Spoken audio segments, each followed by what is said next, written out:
Good afternoon, everyone. Welcome to this afternoon session on Life After Stroke, addressing gaps and challenges in life after stroke support, digitally enabled services and support. I would like to compliment the conference organizers for their inclusiveness to talk about or dedicate sessions to talk issues on, or to really talk about what's important to people living with stroke. So big compliments to the conference organizers. I'm Shamala from Singapore as one of your moderators. I'm John Solomon. I'm from India. I'm a physiotherapist by profession. We'll start the session. So we will invite the first speaker, Stacey Brooke, to talk in the room project, the process of involvement and potential of digital technology, as the first speaker. Welcome, Stacey.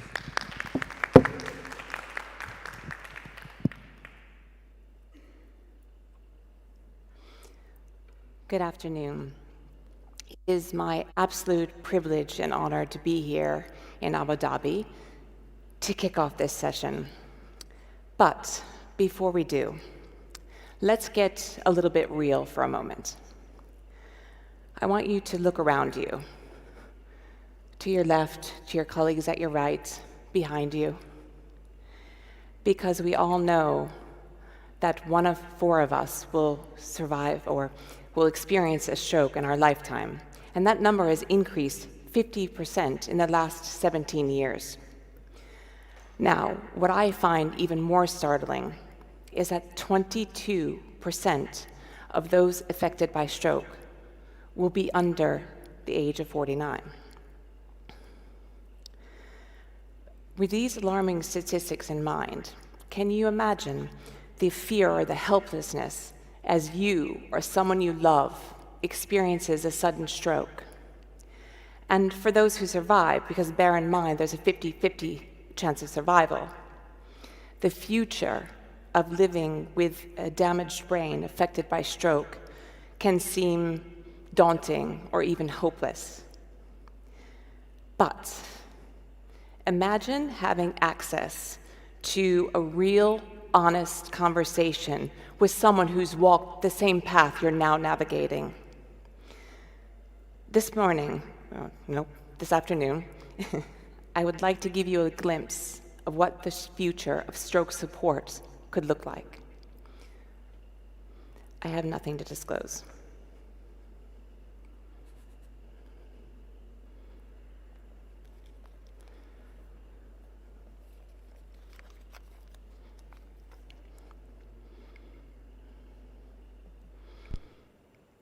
Hi there, I'm Stacey. I'm a writer, a mama to 3, a wife, and a stroke survivor. I'm here to answer your questions about my experience with stroke. So why don't you go ahead and ask me a question or choose from a question on the screen. What type of stroke did you survive?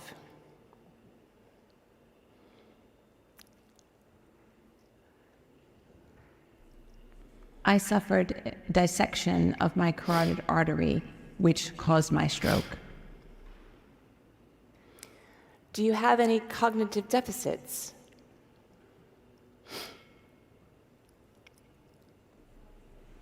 My cognitive deficits were really quite steep in the beginning. It was daunting to realize that I didn't know my name, and I had to relearn my children's name, my home address, my birthday. But through repetition and duration, I taught myself those very important details about my life. And I also think that because I was a writer before my stroke, and it was something I desperately wanted to get back, I began word by word, phrase by phrase, sentence by sentence, and that worked my memory in a great way because I had to organize my thoughts and the words on the page. It stimulated my visual senses, and I even think it worked my emotional regulation. It worked through my emotional regulation issues and my self-evocation skills. I still spend hours each day exercising my mind this way. Imagine having access like this at your fingertips. How does this make you feel? Anyone feel excited? I am. Yeah. But for those of you who feel uncertain, I don't think you're alone. This is new territory, but that's what makes it so exciting. Because I can imagine having this link when you're at your most vulnerable. I go back to early 2023 when I heard about this project, and I ran very excitedly to my husband Johan and to tell him about this. And his words were, if this would have been available when you had your stroke, then I would have been able to ask the questions in private instead of from my bed at 4 a.m. when I was feeling helpless and lonely, worried about you. So I immediately asked myself, how can we have more? And then, what are the implications of this? So let's back up a little bit. In the room is a technology company from the UK whose vision or mission is to provide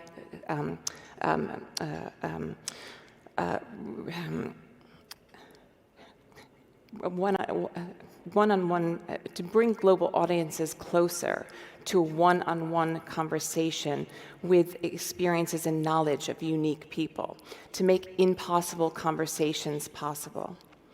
The AI-driven platform allows for real-time, meaningful conversations, but I think the true value lies in the personal connection and offering the users a space to ask questions in private.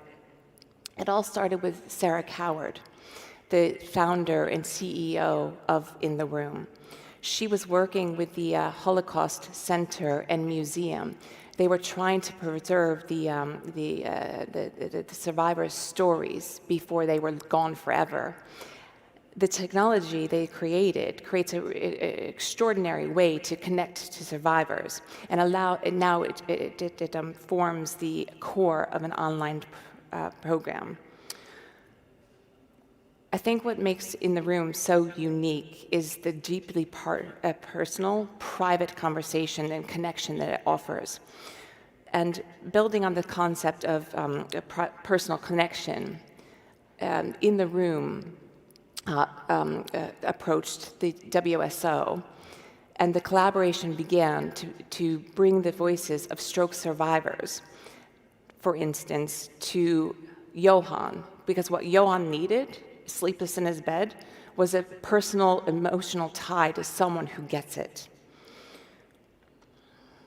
Now, I would like to tell you what this journey meant to me personally.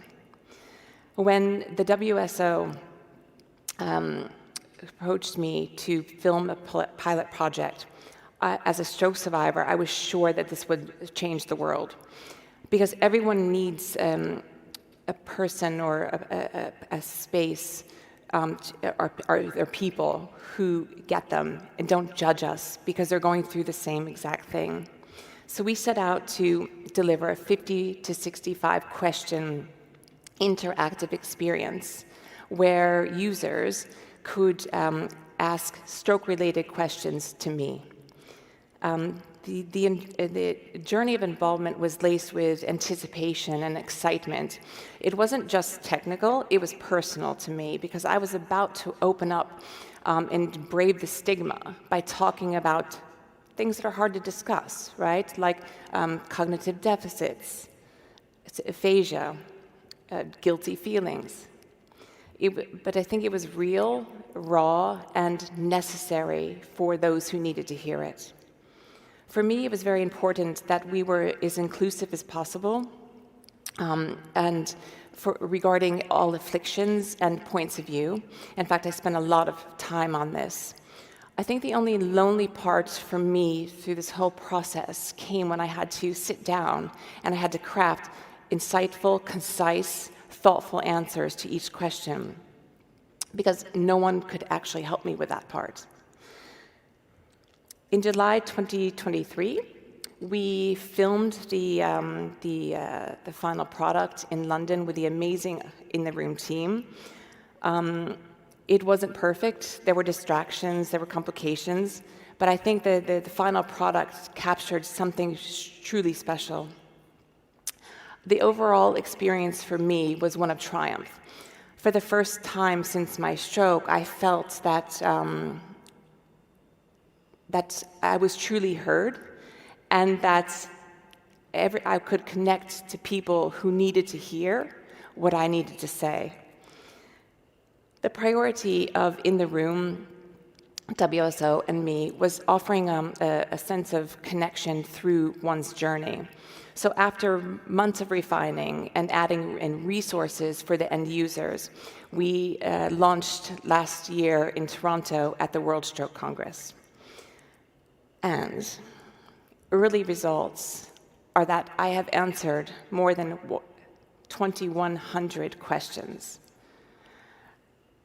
So that says to me two things. Number one is that each question that I answered represents a real-life human being who's seeking answers. And number two, that stroke survivors have an unmet need that goes beyond the medical.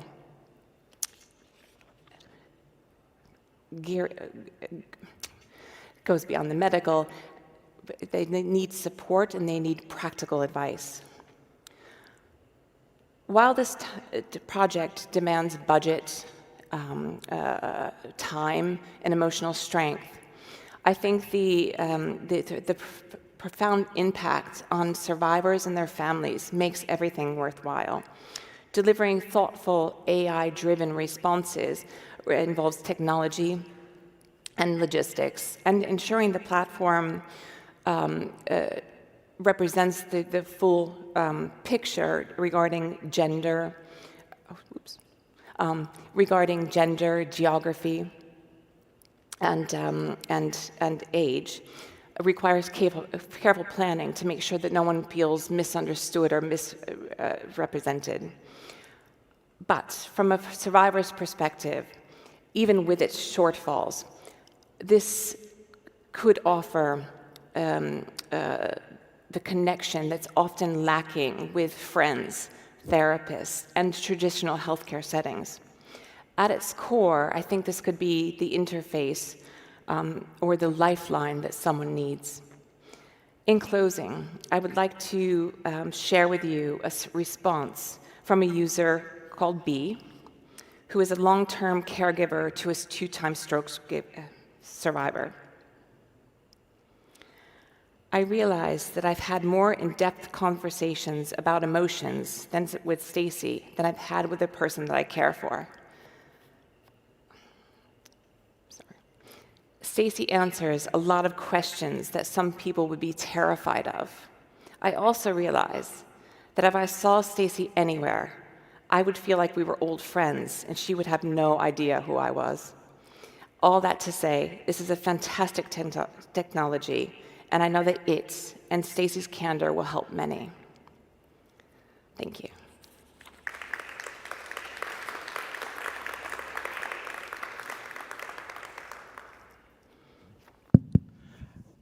Excellent session, Stacy. We have time for a few questions. We'll take if anyone is asking a question.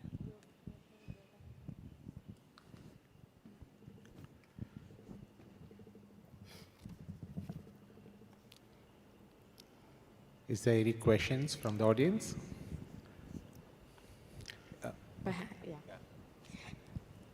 Stacey, wonderful talk. Thank you. I was just wondering if you attracted, or did Stacey attract a certain profile of stroke survivors? Sorry, it's really hard to hear because it's echoing a lot. What were the type of people who interacted with you? I don't think we had that information. They came from, mainly countries where my website is more popular, so English-speaking countries, but we don't know who, we don't have the profile of them.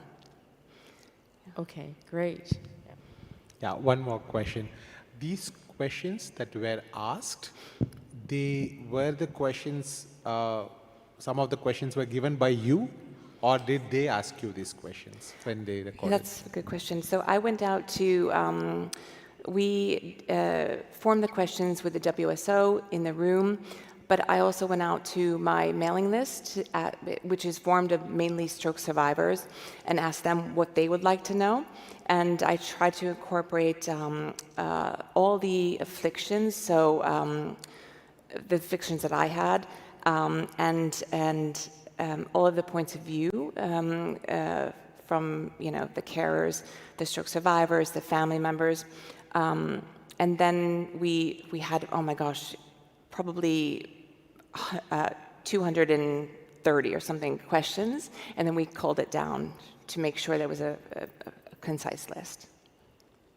That's a wonderful process. Well done. Thank you so much. Yes, Sarah. Hi, Stacey. Amazing presentation. You smashed it, so thank you. My question is, we talked about this, I'm on tiptoes here. We talked about this technology and in the room at a conference in Australia over the summer. And a question that came from a number of survivors of stroke was that, so this, you answered these questions 5 years post-stroke, and would you go back to answer questions in 5 years post-stroke, 10 years? Do you see a value in that, and would you be willing to do it? Is that you asking me?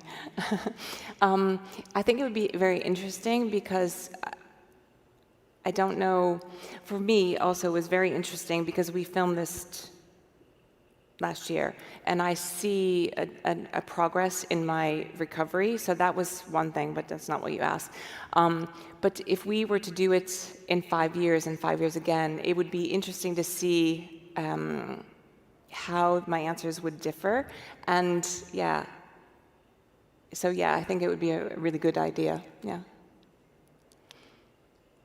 Thank you very much, Stacey. The next speaker is Michelle Nelson, the Vice President of WSO. She'll be delivering a talk on support transitions of care digitally.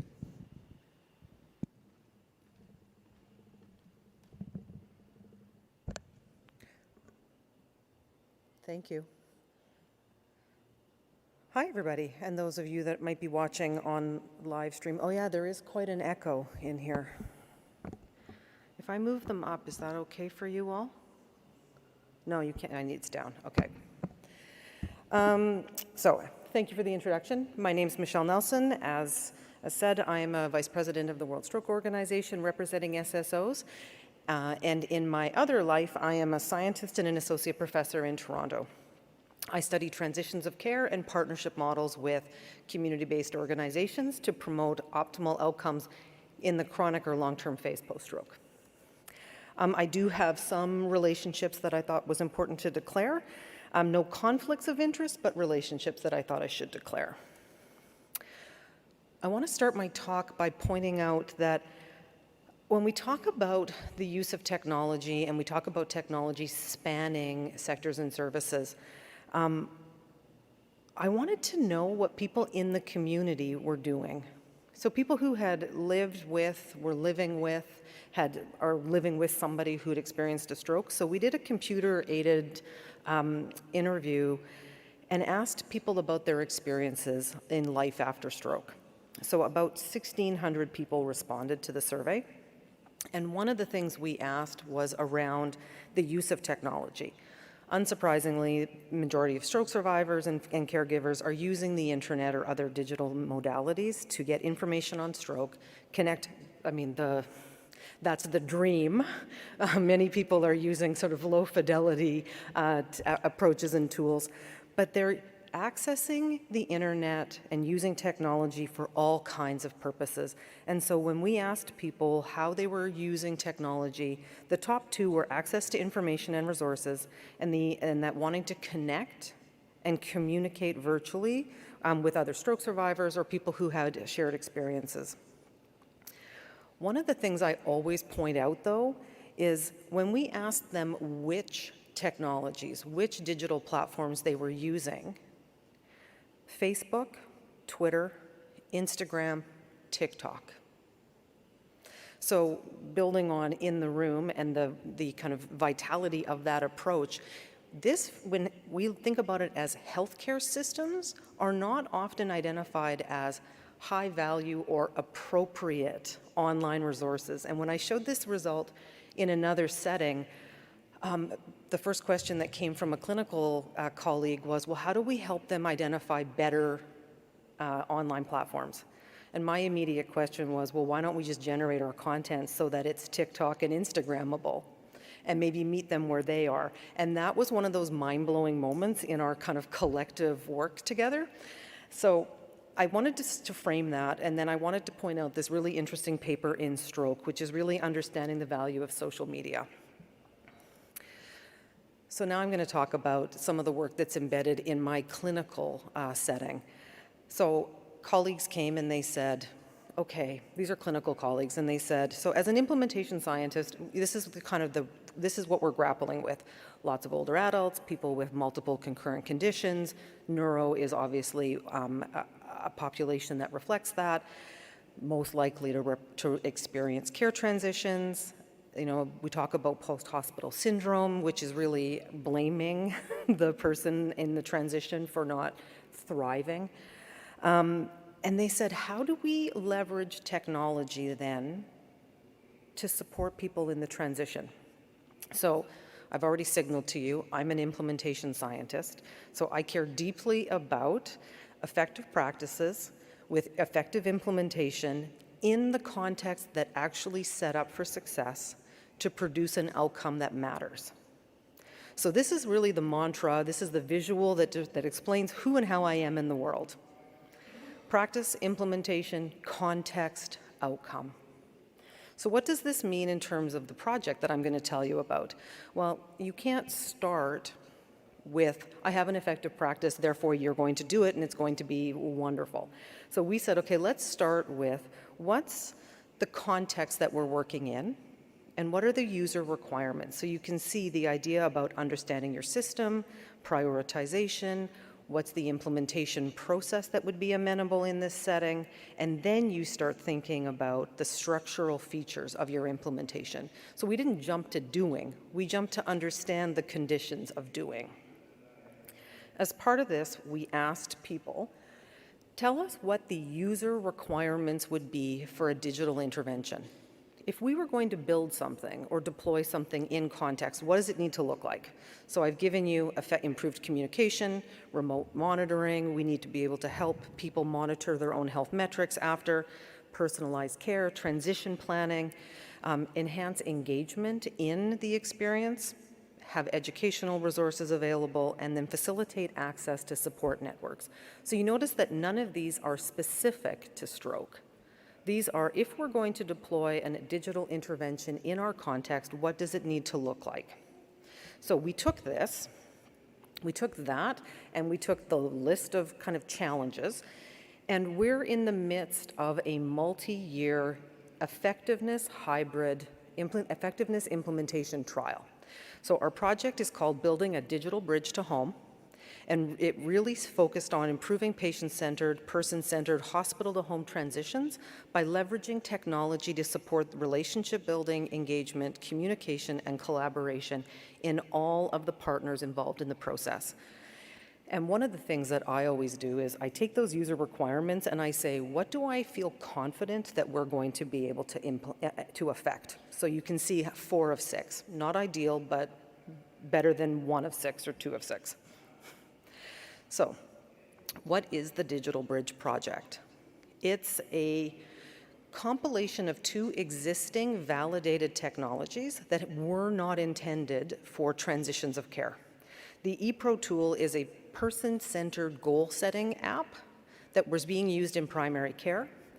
The second is Care Connector, which was an interdisciplinary, team-based care management tool. So I had the primary care colleague, who is a primary care researcher, the Care Connector colleague, who's a general internist, and I'm a transitions researcher. And we said, how do we take these 2 tools using implementation science and try to make something that's useful?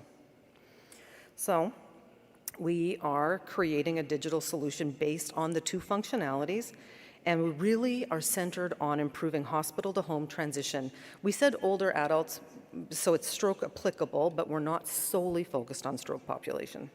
So we've got 3 phases: co-design, the implementation and effectiveness component, including a costing, and then an implementation strategy.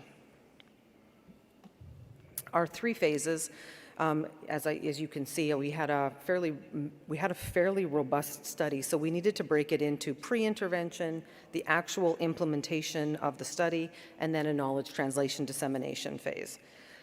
I will say this project was funded in 2019, and as you can all imagine, developing a new intervention during 2020 to 2022 was not top of mind for our clinician colleagues. But what we were able to do is start to workflow. So this is not meant for you to look at every detail, but to get a sense of how we created workflows of what we thought the project was and where it sat in existing practice. So we're divided between acute and rehab. So in sort of short stay and then long stay. And we're really looking at what happens when we input this work into practice. So being an implementation scientist, I'm really interested in how we get where we go. So right now we're in current process assessment. We just finished that phase, and we're now creating refinements to the actual technology. So our technology partner is onboarding all of the feedback from the users, people with lived experience, clinicians, caregivers, and we've collected all of the information around how is this going to be useful in practice, and our care partner is actually making the modifications. So we're just about to go into testing, but I thought you might be interested, and I had a conversation on the way to dinner last night with somebody about making explicit the sheer volume of work that it takes to move an intervention into practice. So we capture all the hours, so not just what we talk about, but how many people are there, how many hours do we spend talking about moving a new intervention into practice. And so you can see just in project planning, 200 hours of human time trying to build something that will be deployable in practice, 20 hours spent in observation on the units, 400 hours working with and by the vendor to build something that's purpose-built for practice. And if we ever think why something's not working, do we actually spend the time that it takes in practice to move something meaningful? Or do we assume that idea to action, and if it doesn't work, then we look for who to blame? So in this table, we always very clearly say, this is probably an underrepresentation because this is the time that we spend in conversation, not the time we spend talking about or thinking about. I also thought you might be interested to know what our colleagues actually flagged as some of the concerns through the co-design process. So as we developed the workflow and we were trying to determine what might be some of the stumbling blocks to implementation, they identified 4 predominant things. So where does the tool sit? Does it plug in? Is it interoperable with our current EMR? If not, how much time is going to be spent supporting a transition tool that sits outside established clinical practices? The second concern with that, of course, is then how does that run the risk of the electronic record no longer being single source of truth? Will information sit in this digital bridge tool that's not in the chart? And we run my chart so people have access to their records. You cannot have information living, two different sets of information living in two different places. So we had to figure out how to do that. We're working across multiple hospitals, and so trying to implement and integrate this technology into the various EMRs, because not everybody runs the same. I'm probably in this room, there's Epic, there's Meditech, there's Cerner, and so we have to figure out how this tool is interoperable while maintaining the importance of it has to matter to the people who are using it. Clinicians, sure. People and families, absolutely. The fourth thing, of course, is a classic research issue around sustainability. So our hospitals, because we spent 600, 800 hours building the relationship for technology integration, they're actually committed to figuring out how the tool will be maintained should it be effective. So I just wanted to show you, that we have this elaborate and essential co-design process. So we're in this final phase, and we're just about to go live. So I'll see you in Barcelona with the results of the trial. But I thought that would be dissatisfying as an end point for this talk. So what I thought I would share with you is a second transition support technology that was developed in a totally different way. The technology was actually born out of education needs, information needs by people with lived experience. And so the clinical team, we found funding to build an education series that is online, it's YouTubed, it's multilingual, so it's accessible. Canada is a multilingual society. 46% of the people who live in Toronto weren't born in Canada. And so when we think about how we develop technology, we need to be thinking about how to reach the diverse population that we live and work with. So you can see that I've actually tagged on the other two outcomes. So between the digital bridge and this online education platform, we're actually meeting all the digital user requirements. So this is widely available. If you can see, I don't know if you can, but the adjustment after stroke, so a key topic in life after stroke, has been viewed 19,000 times. This was a hospital-based quality innovation project. They have a transition home after stroke module. It's been viewed 5,000 times, and that was 4 years ago. So this is a way for us to think about readily available, technology enabled, so it's not tech first, it's tech enabled structures and processes that meets people's needs in the time, in the place where they are. In our evaluation of this, what we found was that many people were sending the link to their friends and family and neighbors. So it was not only our patients and their families that were using it. What we found was it was actually becoming a community-based resource. In the time since, it's actually been taken up internationally, and so we're tracking this global movement of use of these modules. And we're likely going to develop the second set.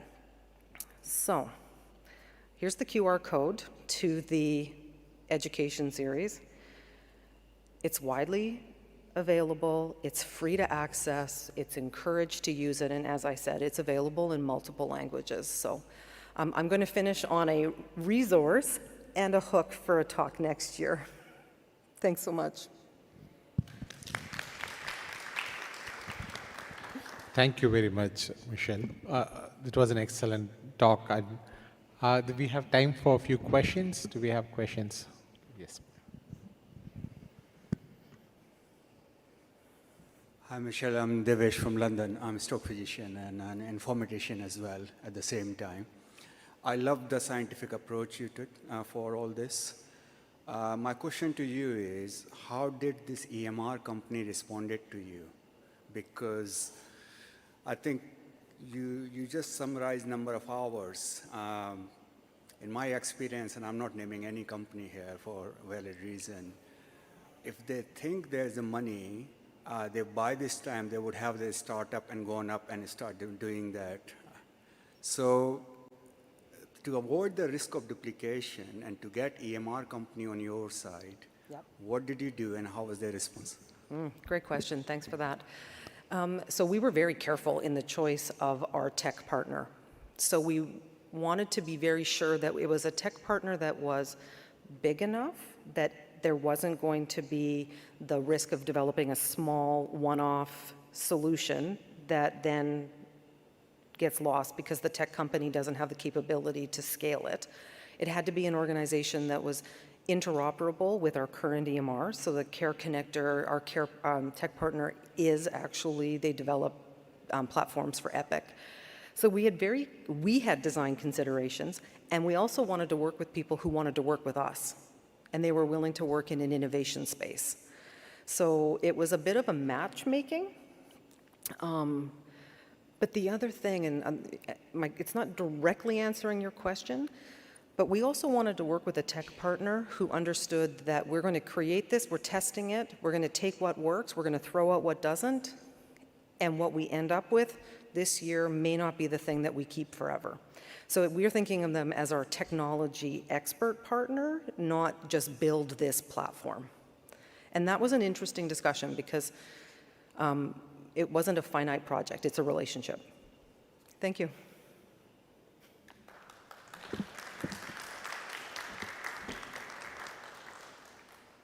Thank you, Michelle. I'd like to invite Emily Ramage from Australia and also our World Stroke Organization Future Leader to deliver her talk on a telehealth delivered physical activity and diet pilot randomized trial.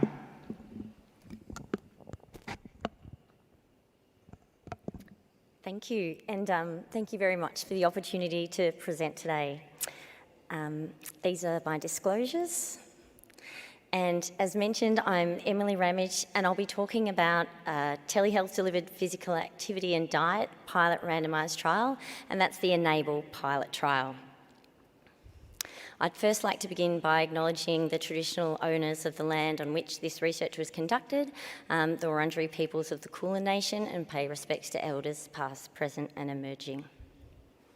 I'd also like to acknowledge the very large team that brought ENABLE Pilot to be realised. The leader of the ENABLE collaboration is Professor Coralie English, but also PhD student Kali Zachariah, Meredith Burke, who's our lived experience expert who was involved from the beginning, and Margaret Galloway, our trial manager. And you can see a huge list of co-researchers. A big thank you to the amazing participants who took part and our funders.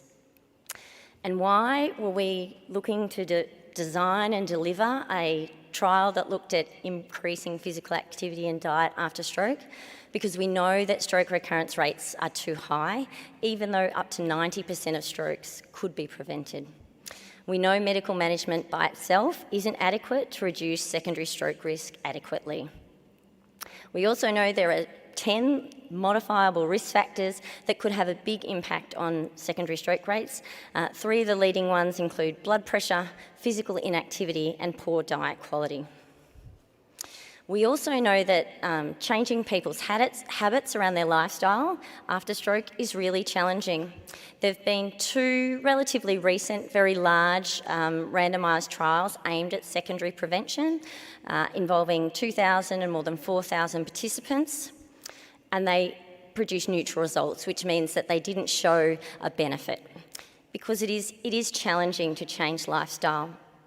And potentially people who have had a stroke have more barriers that they may need to address to change their lifestyle. But it's really important. We know that increasing physical activity reduces disability, improves mobility and balance. We also know there's many more diverse benefits to being physically active, such as mood, potentially improving cognitive performance. But a lot of people don't like being physically active or doing exercise. So we need to think about how we can support people to be more active after stroke. In terms of eating well after stroke, in Australia we know most stroke survivors have poor quality diets and around a third have very poor quality diets. When we look at what they are eating and what that contains, it suggests there's a reliance on convenience foods. And we also know that there are barriers to accessing or preparing nutritious meals for some people after stroke related to the impact of stroke. So we wanted to work with people after their stroke and researchers as well as clinicians to design interventions that were not only potentially effective but also would meet the needs of the people who are going to be using them. And so this was where the Enable collaboration came to design the iRebound interventions. As I mentioned, we wanted these to be evidence-based because we want these to work. We know from clinical guidelines in Australia that for secondary prevention, supporting stroke survivors to adhere to a Mediterranean-style diet is recommended. We know that for secondary prevention, we need multiple component interventions, including support and counselling. In terms of physical activity, our intervention aimed to support people to do a minimum of 150 minutes of moderate intensity activity every week, in line with clinical guidelines. We also wanted this intervention to be accessible to everyone in Australia. We know that a proportion of our stroke survivors in Australia live in regional or remote areas and they don't have the same access to stroke services as those in metropolitan areas. Meanwhile, the prevalence is actually 17% higher of stroke in these regional areas. So we decided we would design these interventions to be delivered via telehealth, completely remotely. So this meant that there was no in-person contact between participants and therapists in our trial. I'm just going to talk a bit about what we included in these interventions, and as I mentioned, they were developed with stroke survivors, clinicians and researchers. The physical activity intervention, iRebound Let's Get Moving, involved multi-component behaviour change support, including goal setting, feedback, self-monitoring and individualised resources that were developed for our individual participants. The intervention ran for 6 months, but the first 3 months involved twice weekly supervised exercise delivered via video conference, and that included 20 minutes of moderate to vigorous physical activity, and over the 6 months they also received support to remain physically active. The diet intervention also went for 6 months and involved 10 sessions with reducing intensity over time. And again, multi-component behaviour change, including goal setting, feedback, self-monitoring and individualised resources. The QR code you've seen will link you into the papers that describe how we work together with people with lived experience of stroke to design these programs. The idea of the Enable pilot was to pilot these 2 interventions. So the big question we wanted to know, first of all, is are these programs safe and are they feasible? Do they actually work? Will people uptake these interventions? We also wanted to know if they had potential for effect in terms of reducing secondary stroke risks. So we were looking at measuring blood pressure, physical activity levels and diet quality. We also looked at measuring fatigue, mood and quality of life. In terms of how the pilot was run, there were 4 arms. That means there were 4 groups of people involved in the study. Some of them got a control type intervention, which was basic information and education around diet and physical activity based on our guidelines. The physical activity intervention was just as I've described.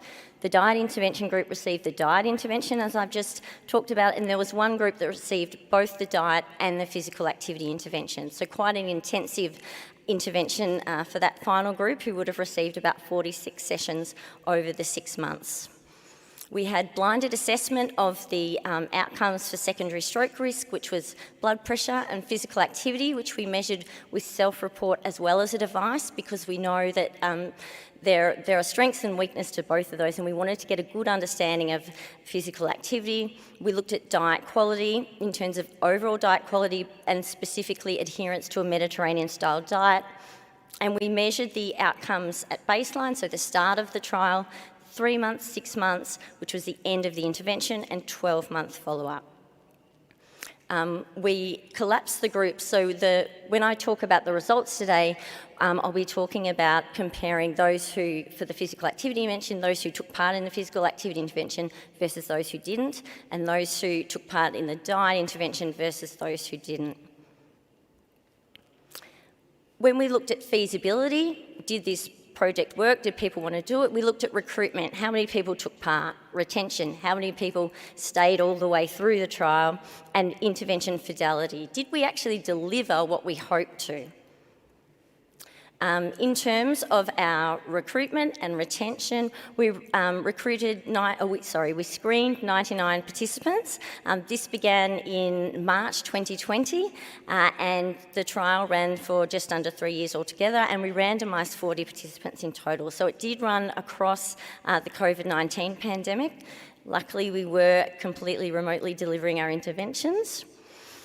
When we look at who took part in this, in the characteristics, it's generally representative of a stroke population in saying that we only included stroke survivors who could walk some distance independently by themselves. So you can see they're largely a mild and some moderately affected stroke survivors if you're looking at modified Rankin scale. We did have underrepresentation of people with aphasia in this trial, so that's something that we'd be looking to improve on if we move to a fully powered trial. In terms of retention, about 90% of the participants were still participating at 6 months. This dropped off to 73% at 12 months, potentially because we didn't have any in-person contact during that time.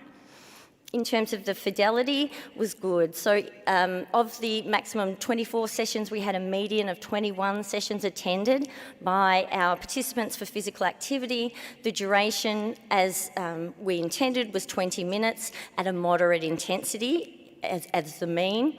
In diet intervention, people attended 9 of a maximum 10 sessions, and they ran for about 53 minutes each.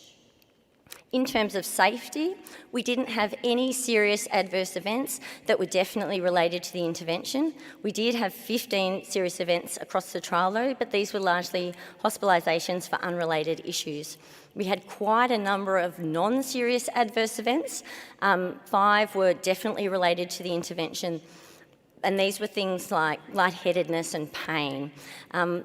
We had much more reporting of adverse events in the intervention groups, but this is potentially because they had a lot closer monitoring. So those in the physical activity intervention were asked twice a week if they had any pain, illness, injury or change in their medical condition. We didn't have any falls during the exercise intervention. And looking at what was the effect, if we look at physical activity, there was a significant difference in physical activity favouring the physical activity intervention participants. That's a mean of 744 minutes per week at 3 months. So what that means is at 3 months, those who'd done the physical activity intervention were on average doing approximately 2.5 more hours of brisk walking at 3 months. The trend was there at 6 months, but not statistically significant, and we saw an even bigger between group difference favouring the physical activity group at 12 months. As I said, we measured physical activity through device and self-report, which has given us some extra information around this. We can see there's trends improving in favour of the physical activity group with statistically significant improvement at that 12-month mark particularly, and we see that largely in relation to walking, and that's how that difference was achieved largely. When we look at minutes in moderate activity per day, it was about 20 minutes in the physical activity group additionally compared with the control, and similarly about 12 minutes in the light physical activity group every day. And the physical activity group at 12 months were taking over 2,000 more steps each day. When we look at potential effect for the diet, we saw significant improvement in overall diet quality, statistically significantly at 3 and 6 months, and statistically significant differences at all time points for adherence to a Mediterranean-style diet. To put this into context, a 2-point increase in that Mediterranean diet score, which is the bottom row there, is equivalent to a 15% reduction in cardiovascular disease risk. In terms of blood pressure, we didn't see any statistically significant changes between the groups, but again, we were not powered for this and we're only looking for potential for effect. But there potentially was a trend favouring the physical activity group, particularly at that 3-month time point, which is interesting, particularly as a physio, because that in those first 3 months, they were probably doing higher intensity activity within those supervised exercise sessions. When we look at the effect on diet, we didn't see, again, statistically significant changes, but potentially a trend favouring the diet. Important to note that most people had normal blood pressure at the start of this trial, and we know that particularly for exercise, the ability of exercise to reduce blood pressure is more effective in people who are hypertensive. We also didn't look at the impact of medication changes, which we know there were medication changes, so that'd be something we'd need to look at in future if we were going to continue with this research. So what does this trial tell us? It tells us we can deliver an intervention completely remotely to help support people to be more active and eat well after stroke, and potentially we saw some signals that it might be effective, but we really need to trial this with a much larger sample size to confirm that. And the QR code will take you to the paper where this is fully reported.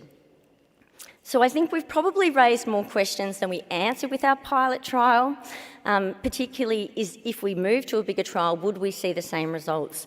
But also, could we do the same with less input? It was a very intensive intervention, which has implications for cost.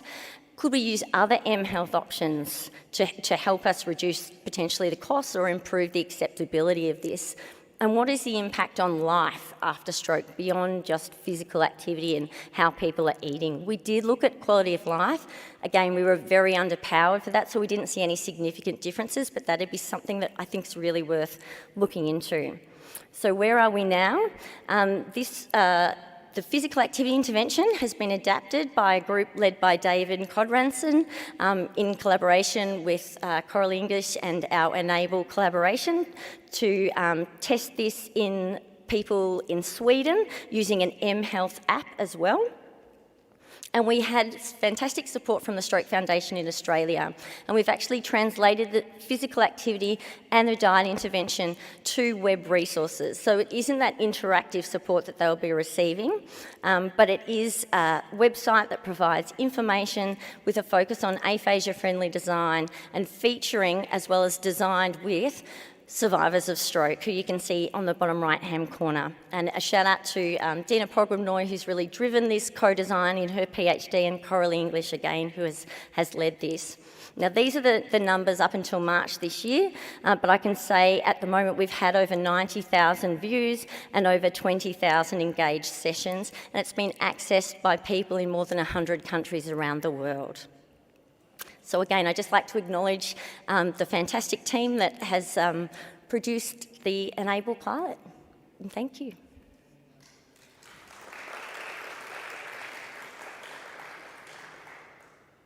Emily, and congratulations on your publication as well. Any questions from the floor?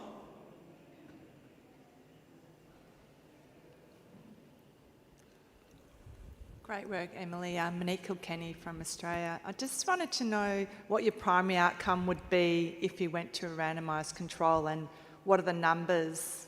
And I didn't see any sort of Cohen-Ds to see whether, you know, what the effect size would be for a large trial. And then the second question is, you've released it on the Enable Me website. Does that mean you're not going to try and get funding for a larger trial? Both excellent questions. So I'll start with the primary outcome if we move to, so the plan would always have been to look at blood pressure, because that is probably the leading risk factor and a good measure in terms of if we're looking at effective secondary prevention. When we looked at, we haven't looked at the numbers powered from these results because we've probably got some issues around not looking at medication changes, and that'd be something we need to look at, but I think we need it a minimum in the order of 700 participants. So that's what we'd be looking towards doing. In terms of seeking further funding, we have got a grant in at the moment which would look at progressing the evaluation of the Enable pilot, but including other aspects of life after stroke as well. We've got our fingers tightly crossed, but we do know it is hard to get funding for secondary prevention trials in Australia. So yeah, we'd definitely be keen to keep progressing with it. Thank you, Emily. Next, we have Don Solomon from India, and he'll be presenting on developing a stroke app for use in rural India.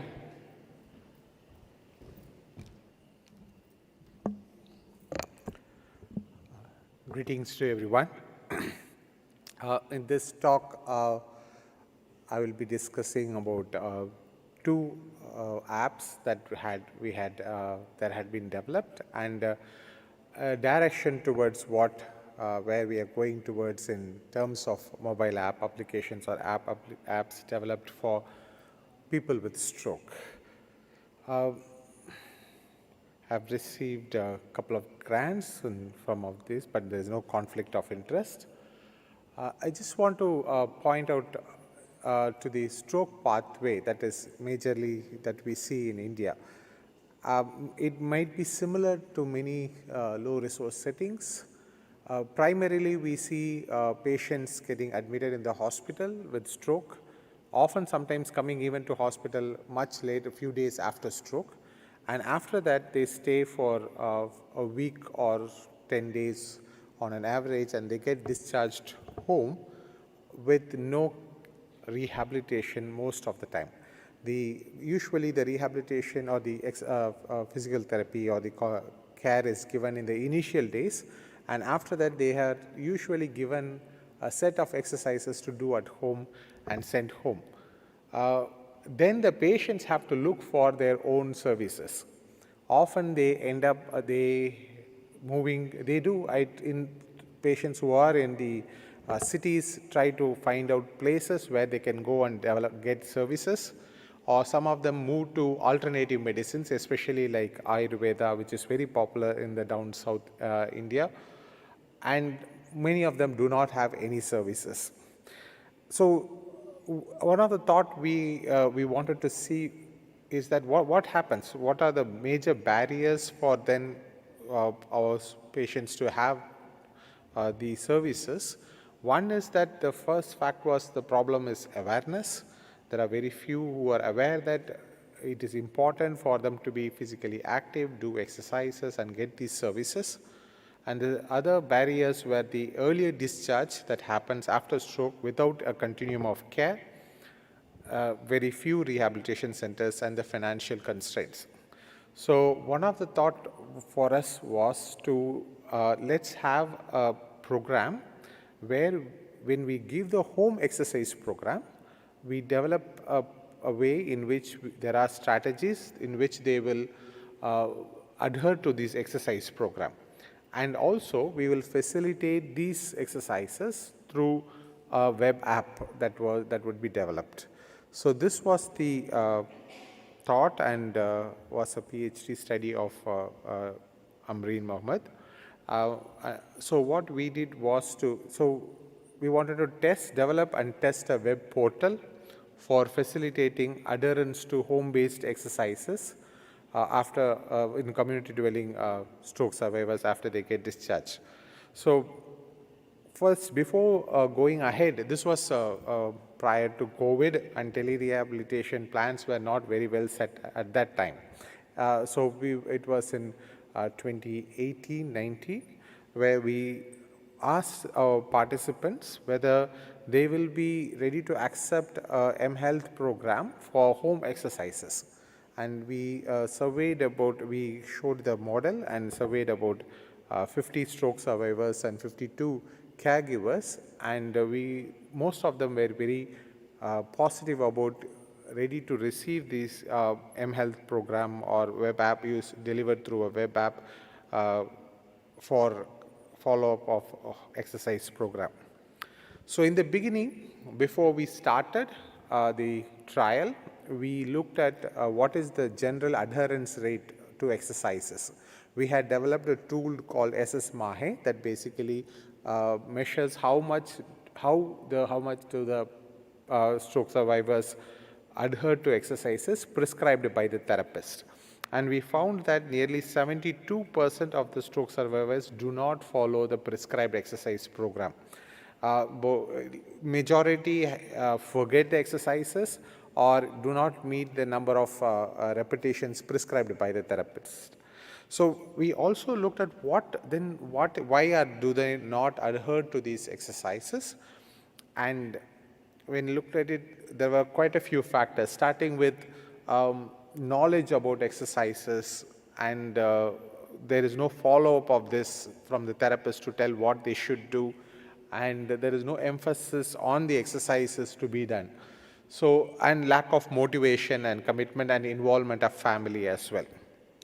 So with this in mind, we came up with a list of qualitative studies and followed by a Delphi consensus among 13 national and international experts to develop certain strategies to adhere to exercises. And based on that, we also developed a web portal and a web app in which we will enroll these participants, and that would be one of the major strategies for delivering adherence to exercises. So there were many, the overall program had multiple domains, which had the methods of exercises to be, there was a videos on education about stroke and stroke recovery, method of exercise and the exercise prescribed through videos, and then there were sessions on feedback and also involvement of family members to use these apps, and along with that regular reminder strategies.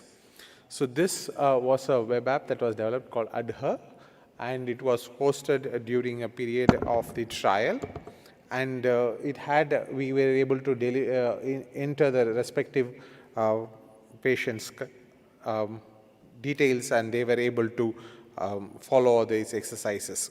So at the time of discharge, so there was an introductory phase to the exercises and the app, and then during the time of discharge, the patient as well as the caregiver were trained for usage, and then after that there was a supportive phase where there was regular follow-up. Now what we saw was that with this, the adherence to exercises was significantly improved. Almost 88% of the stroke survivors adhered to the exercise program, and those in the adherent group, those who received these adherence strategies had a better outcome in the stroke impact scale and also on the mobility disability scale at the time point of 12 weeks. So this was one of the web app that was initially developed. There was also simultaneously, there was another researcher, Suresh Kamalakannan, along with in the Public Health Foundation of India, developed another app called Care for Stroke. Again, it was a web-based smartphone app, very similar to us. Ours was not a mobile app at that time, whereas his was then was developed as web app, which was converted to a mobile app. Here as well, in his app as well, there was information about the stroke, what are the exercises to be done, functional skill training, what are the activities of daily living they should do, and the assistive devices that they may require for ambulation and other activities. So a similar homepage was there, and they were able to enter the details, and then this was a smaller trial which looked at the feasibility, and then they basically looked at feasibility in terms of how many patients are accepting and adhering to the program, and also whether there was any adverse events. And in the trial, they reported there were no adverse events, and they also showed that there was significant improvement in the patient's function as well as disability. So this app was seems to show effectiveness, but and it has a multidisciplinary approach.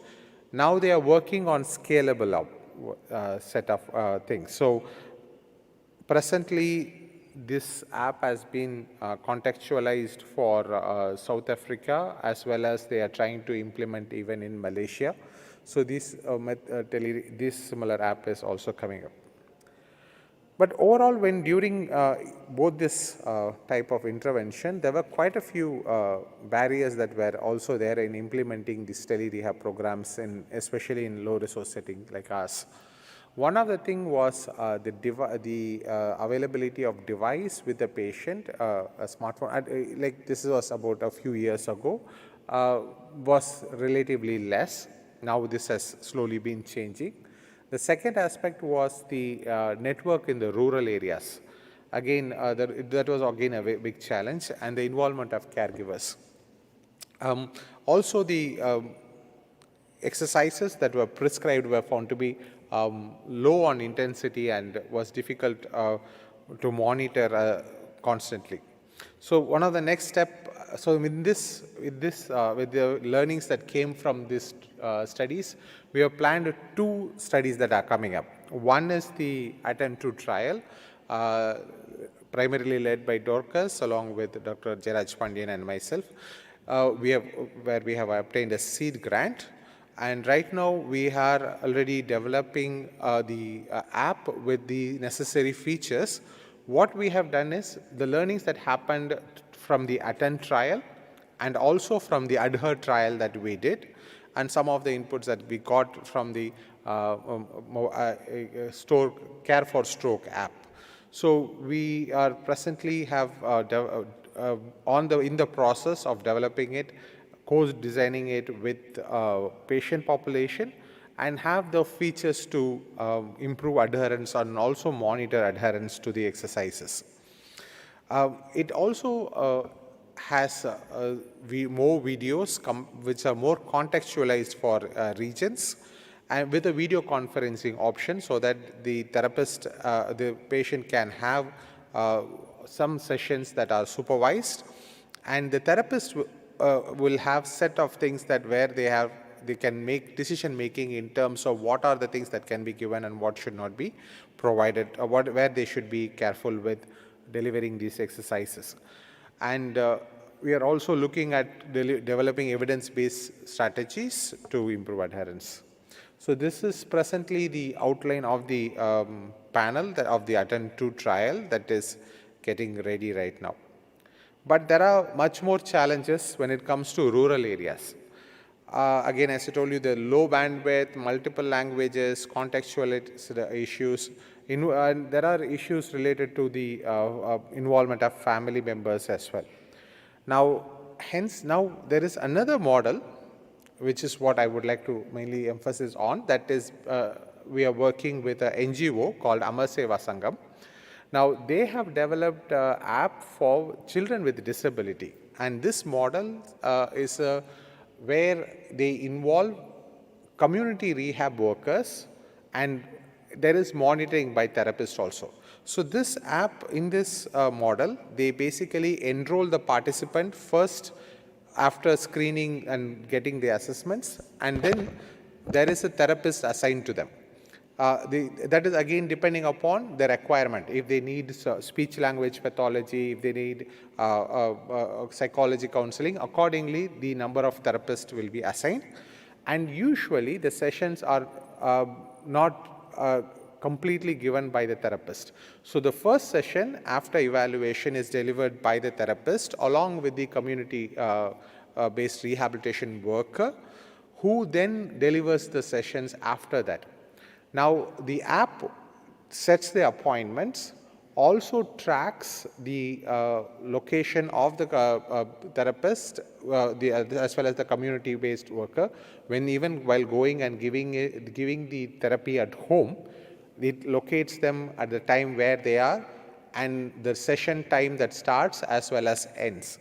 So this model is by which we can reach more rural areas And also, with because of the lack of qualified professionals are lesser relatively, so we can train rural community-based workers to deliver these therapies on patients and then follow it up. Because again, there are technology,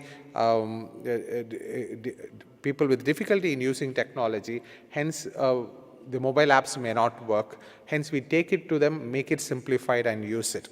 So presently, we are in the developing of this app into for the stroke, and we have already developed the assessment modules and also the therapy modules that will be delivered.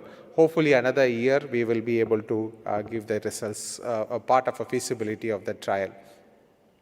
So the future directions is to create more awareness among people for using digital health, and also use digital health from beyond motor rehabilitation in many, in terms of sensory rehabilitation, speech language pathology, and other things. And also, even we are working with ASA to think about possible vocational trainings that can be provided to patients who are living in community, and involve government for delivering these services. So I thank all my collaborators for working in this. Thank you very much.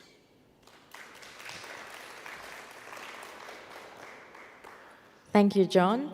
Any questions for John?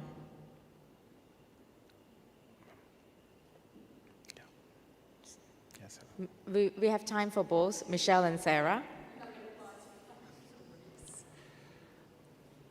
Thank you. Excellent talk.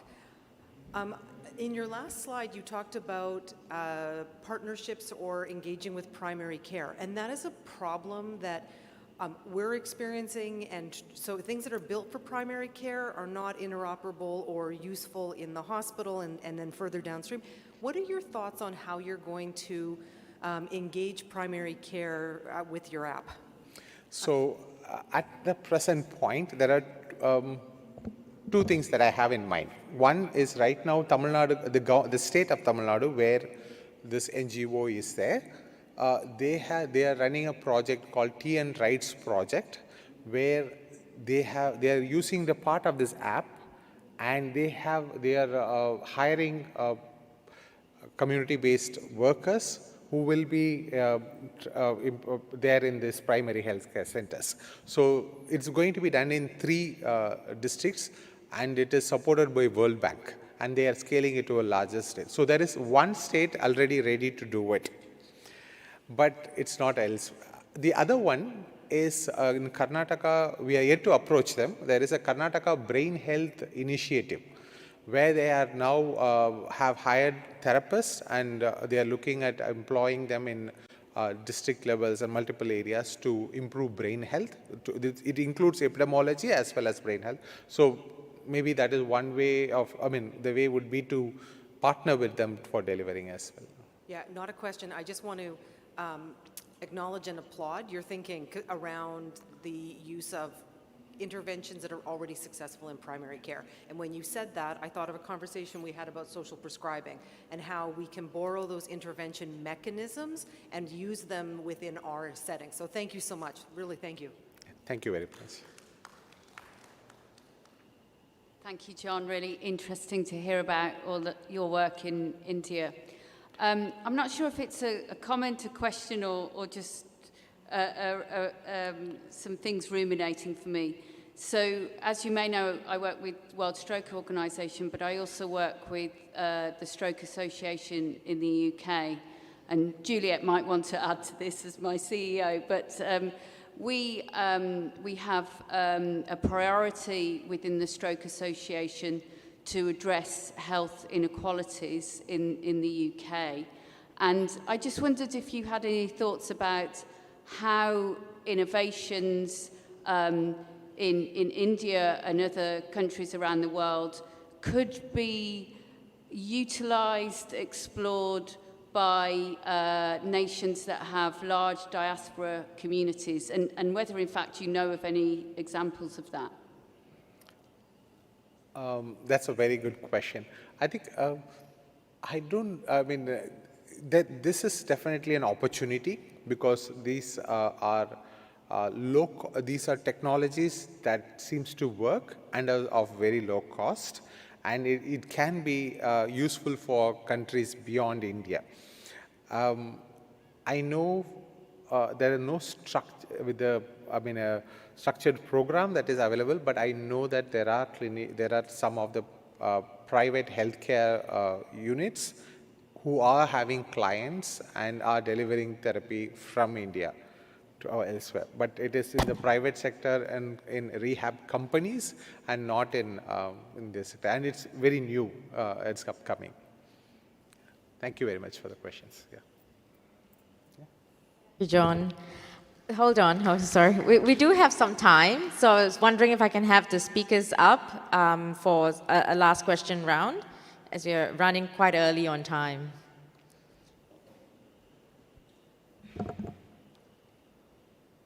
Thank you. I thought we could open the floor up for questions to any one of the speakers.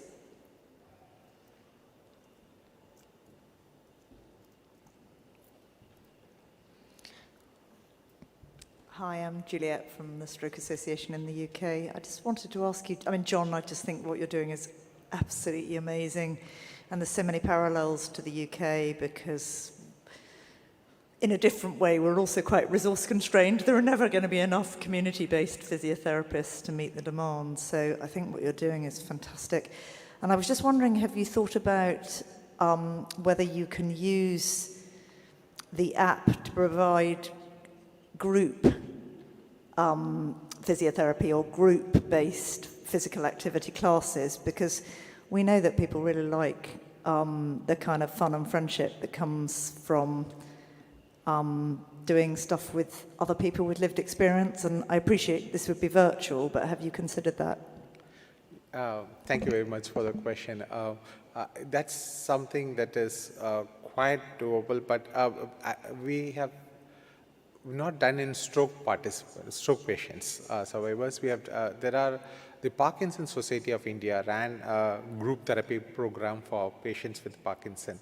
It started in during the COVID time, and then it grew really big, and then that became a regular thing as well. So the regular group sessions happen, and people across India join it for doing group sessions. And I've also seen it in patients with elderly. There is sessions done in Bangalore by MS Ramaya where they have geriatric health where it has been done. But as of now, at this point for stroke, we have not done it yet. The biggest challenge is the grouping people together with the same ability to do the exercises had been the challenge, but definitely a thought for us to take up further. Millie? Yeah. I will jump in because it is an excellent question, and we did a process evaluation, and it also came up in our co-design that peer support is really important, not for everyone, but for a lot of people with lived experience of stroke. And we actually used Facebook groups to try and support that. The limitation, I think, in our study was we had only 40 participants over nearly 3 years, so we didn't ever quite get a big enough group to, I think, really support that.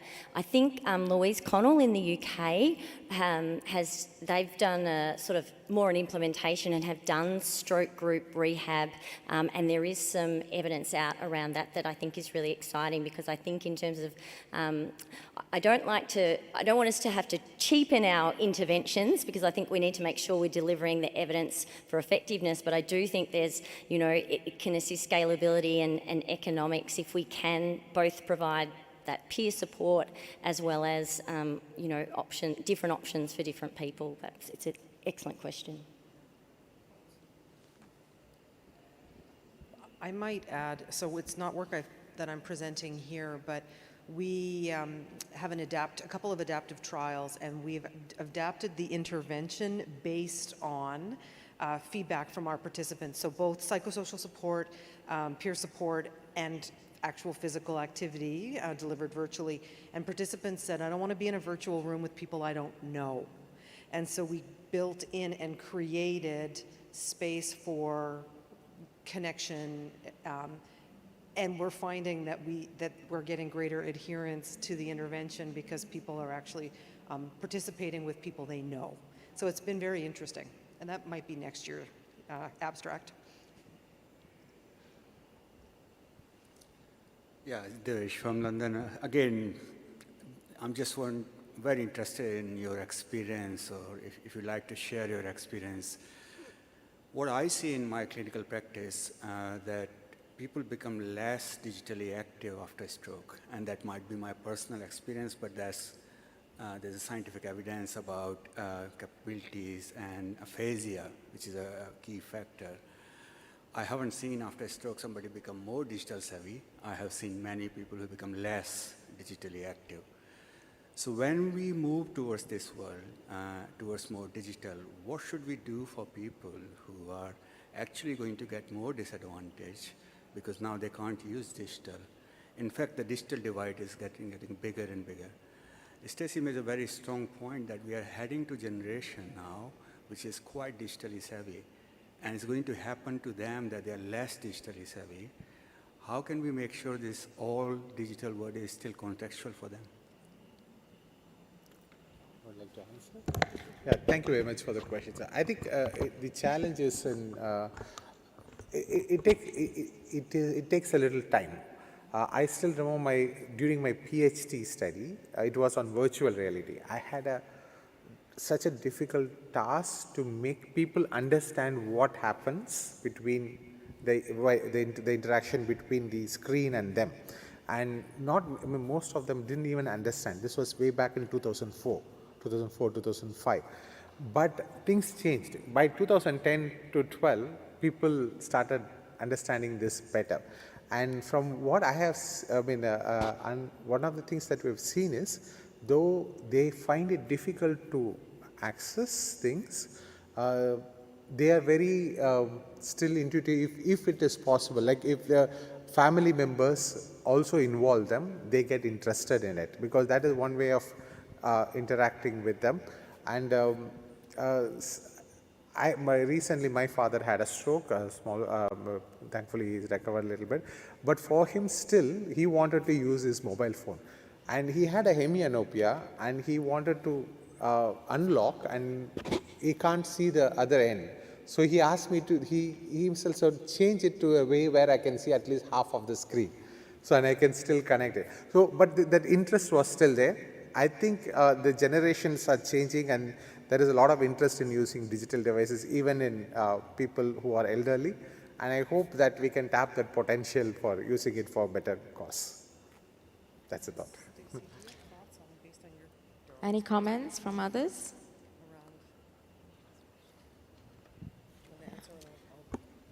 I think it's an excellent question. I know when we were translating our resources onto the web, we had a group of lived experience who gave us a lot of input around making it accessible from an aphasia perspective, but also just from, in terms of all sorts of different things, but I suppose higher executive function, attention, all those sorts of things. And I actually think it's on us, if we're designing things, to make sure that we've got the right people involved, because actually technology can really enable access. I'm working with a lived experience person, and we were writing final bits and pieces on a paper we submitted today, and they sent an email that was voice converted. So there's so many options with technology to, advance and make things more accessible. So I think it's an excellent question, and something we should always be thinking about when we're looking at delivering anything for our people with lived experience. Yes, and in my experience as well, I know that a speech and language pathologist was using the in-the-room technology with her stroke support group. And one person got up and left the room because he was so angry with something I said. So obviously it makes sense to also consider the afflictions and the age, the gender, geography, when we're considering these types of things. Thank you. And if I may, as moderator, ask the final question. What are the speaker's thoughts on involving or making the apps or the technologies applicable for people with moderate disabilities and their caregivers. Does your future work involve including caregivers in your technology?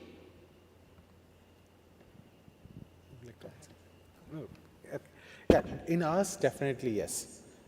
Involvement of caregivers is one of the components. Even in ADHER exercise program itself, when we delivered the exercises, we ensured there is a caregiver who also is trained for that, like they learn it. We gave a education program, both of them together, and say why they should do, why they will improve. So involvement of caregiver was there throughout, and wherever the patient is unable to access, it was caregivers who were helping them to access it and delivering it. Am I right answering the right question, or is it for you're dealing about program for the caregiver? Both actually, how we look after caregivers who may have questions about the person that they're looking after as well. Or not, they may not necessarily be looking after, they could be the partner and still have questions around it. Like for example, in the room with Stacey's husband maybe. Would that be a useful concept? I understand that. Yeah. That's definitely something we think we should work on. We haven't done it yet.